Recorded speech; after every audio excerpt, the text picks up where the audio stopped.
και ανατολικά του Ένβη. Υπάρχει χώρος πάρκινγκ και επί της Βενιζέλου και δίπλα στο Ένβη και δίπλα στο Τάλος Πλάζα, αλλά και στους παραπάνω δρόμους σίγουρα θα βρεθεί χώρος πάρκινγκς. Το Σάββατο το απόγευμα η γραμματεία μας ανοίγει στις 5 η ώρα, στις 7 Οκτώβρου. Κυριακή το πρωί 8 Οκτώβρου η διαδικασία ξεκινάει στις 9 η ώρα. Η γραμματεία ανοίγει 9 η ώρα. Αυτό που πρέπει οπωσδήποτε να φέρετε μαζί σας, είτε συμμετέχετε στην έκθεση αναγνώρισης είτε στη μορφολογία, είναι αυτό εδώ. Αυτό είναι το ηλεκτρονικό βιβλιάριο υγείας των σκύλων σας, όπως ορίζεται από τον τελευταίο νόμο, όπου πρέπει στην πίσω σελίδα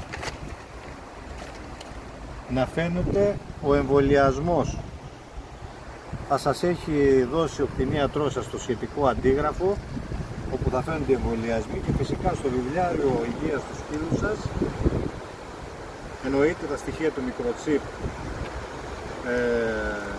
και αν ο σκύλος έχει πέντιγκρι θα πρέπει να συνάδουν όλα με το πέντιγκρι του σκύλου, και φυσικά στις αποπαρασιτώσεις θα φαίνονται πρόσφατες στις αποπαρασιτώσεις. Αυτές είναι οι προϋποθέσεις που ορίζονται από την ιατρική ώστε να λάβουμε άδεια διεξαγωγής της έκθεσης. Κανένα σκύλος δεν πρόκειται να περάσει στον χώρο της έκθεσης εάν δεν φέρει αυτό εδώ το χαρτί που σας έδειξα προηγουμένως, και φυσικά δεν είναι σε καλή κατάσταση, καλοζωισμένος, αρτιμελής, χωρίς να του λείπει κάποιο μέλος, είτε είναι αυτιά, είτε είναι ουρές, είτε είναι οτιδήποτε άλλο, και χωρίς να είναι στην κατάσταση που ορίζει ότι ο σκύλος είναι καλοζωισμένος. Συνήθως έτσι συνηθίζεται πάντα σε θέσεις. Ξεκινάμε με την αναγνώριση του σκύλου, που σημαίνει ότι πρώτα τα σκυλιά που είναι προς αναγνώριση θα περάσουν, είτε θα αναγνωριστούν είτε θα απορριφθούν.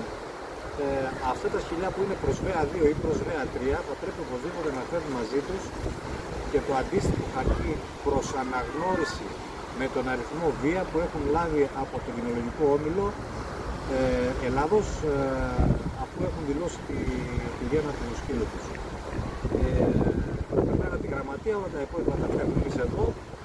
Για τους σκύλους που είναι προς αναγνώριση φυσικά δεν χρειάζεται προηγούμενη αίτηση. Για τους σκύλους που είναι να λάβουν μέρος στην μορφολογία, τη Δευτέρα έχουμε δώσει μια μικρή παράδοση τη Δευτέρα το πρωί, να δούμε τις συμμετοχές. Όσοι λοιπόν έχουν δηλώσει συμμετοχή μέχρι τη Δευτέρα το πρωί, αφήνουμε το Σαββατοκύριακο μέσα, παρότι έχουμε βάλει μέχρι τις 1 του Σεπτέμβρη ότι θα λήξουν οι αιτήσεις που έχουν να κάνουν με τις δηλώσεις συμμετοχής. Θα συμπεριληφθούν στο κατάλογο και θα υπάρξουν οι ανάλογες κατηγορίες με βάση τις συμμετοχές για τους σκύλους, όπου θα επιλεχθούν οι καλύτεροι σκύλοι για αναπαραγωγή, ο καλύτερος σκοπός, ο καλύτερος φιλικός, ο καλύτερος πιτάδι, εύκος αν υπάρχει αυτή η κατηγορία, και μετά από όλες τις κατηγορίες ο καλύτερος φιλής. Να πούμε επίσης ότι αυτές οι συμμετοχές, είτε είναι ανανεώσεις είτε μορφολογία, είναι δωρεάν. Εδώ θα έχετε τη δυνατότητα να ανανεώσετε την εγγραφή σας. Θα υπάρχει γραμματεία μας στον Όμιλο, τη συνδρομή σας. Το Σάββατο το βράδυ, τώρα εδώ σε αυτό το χώρο ακριβώς μετά το πέρας της έκθεσης, θα κάνουμε και ένα μικρό γενέθλιο, γιατί συμπληρώνουμε φέτος εσείως 10 χρόνια από την ίδρυση του Αθλητικού Λαγωνικού. Το καλοκαίρι, συγκεκριμένα τέλος Ιουλίου του 2014, ιδρύθηκε ο Ομιλός μας, κάναμε την πρώτη μας τελική συνέλευση. Επομένως θα υπάρχει ένα μικρό κέρασμα για τον κόσμο και μια τούτα γενεθλίων, όπου ο Ομιλός μας θα γιορτάσει τα 10 του χρόνια.